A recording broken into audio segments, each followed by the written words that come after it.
नमो विष्णुपादाय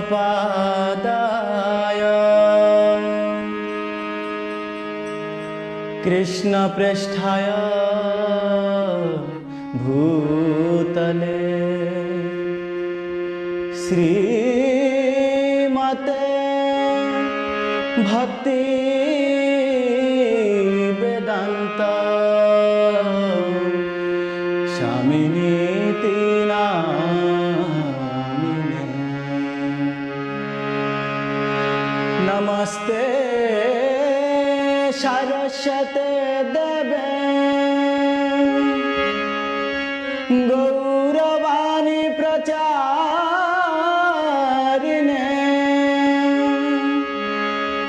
निर्विशेष शून्यवादी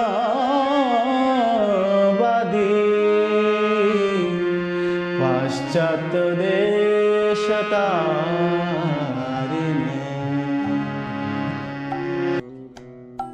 पश्चिम देशों के लोग इस प्रकार से प्रभुपाद की स्तुति करते हैं और उनके करुणामय स्वभाव के कारण उन्हें हमेशा याद करते हैं।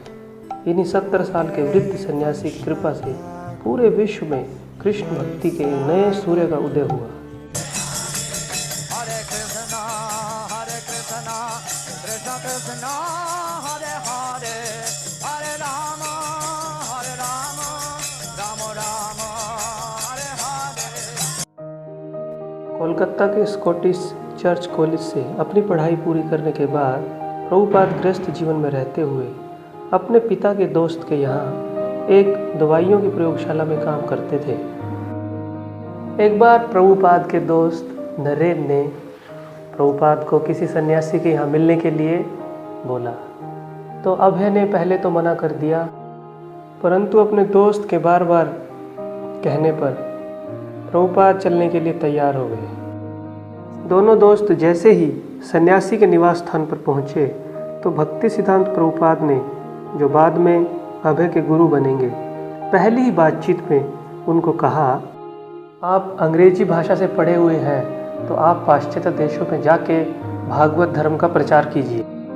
अभय उस समय अपने गुरु के इन वाक्यों को समझ न पाए, परंतु अपने गुरु के गंभीर स्वभाव और चैतन्य महाप्रभु के प्रति उनके समर्पण को देखकर अभय के हृदय पर गहरा प्रभाव हुआ।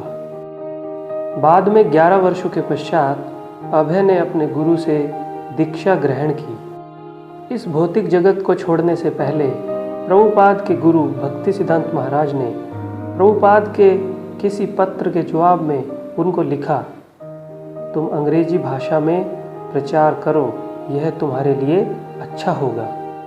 बाद में कुछ वर्षों के पश्चात उनके गुरु प्रभुपाद के स्वप्न में बार बार आकर उनको संन्यास ग्रहण करने के लिए प्रोत्साहित करते। लेकिन प्रभुपाद इन सब के लिए तैयार नहीं थे। उस समय प्रभुपाद बोसिस कंपनी में मैनेजर के पद पर कार्य करते थे और बाद में प्रभुपाद ने इलाहाबाद और कोलकाता में अपनी निजी प्रयोगशाला का निर्माण कर लिया। लेकिन शायद प्रभुपाद के लिए भगवान की योजना कुछ और ही थी और कुछ वर्षों के संघर्ष के पश्चात प्रभुपाद को अपने व्यवसाय का त्याग करना पड़ा। अब वो पूर्ण रूप से अपने गुरु के वचनों को याद करने लगे और उन्होंने अंत में संन्यास ग्रहण करने का निश्चय किया। सर्वप्रथम प्रभुपाद ने कोलकाता के चैतन्य मठ के महाराज को एक पत्र के माध्यम से संन्यास ग्रहण करने की अपनी इच्छा को व्यक्त किया, परंतु प्रभुपाद को संतोषजनक उत्तर नहीं मिला। इसके पश्चात प्रभुपाद मथुरा में स्थित केशव मठ के महाराज से मिले। भक्ति परंजन केशव महाराज ने उन्हें प्रोत्साहित किया और संन्यास देने का निश्चय किया। कुछ दिनों के पश्चात नारायण महाराज, अकिंचन कृष्णदास बाबा जी महाराज और केशव मठ के अन्य वैष्णव भक्तों की उपस्थिति में अभय और उनके एक गुरु भाई सनातन दोनों ने केशव महाराज से संन्यास दीक्षा ग्रहण की। अब अभय का नाम हुआ अभय चरण भक्ति वेदांत स्वामी। अब प्रभुपाद स्वतंत्र रूप से भारत के अलग अलग हिस्सों में जाके कृष्ण भक्ति का प्रचार करने लगे।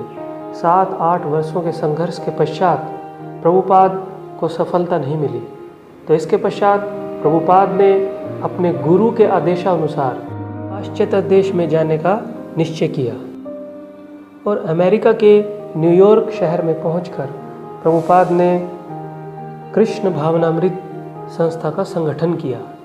पूरे विश्व में 14 बार भ्रमण किया। 10 वर्षों में प्रभुपाद ने 10,000 शिष्यों को दीक्षा दी और 100 से ज़्यादा राधा कृष्ण और सीताराम के मंदिरों का निर्माण किया। प्रभुपाद के अनुयायी प्रभुपाद की इसी परंपरा को अब आगे बढ़ा रहे हैं और आज पूरे विश्व में कृष्ण भावनामृत के 600 से ज़्यादा मंदिर और प्रचार केंद्र हैं। पूरे विश्व को कृष्ण भक्ति के एक सूत्र में बांधकर प्रभुपाद ने वास्तव में वसुदेव कुटुंबकम भारत के इस सिद्धांत का परिचय दिया। जय श्रील प्रभुपाद। हरे कृष्णा।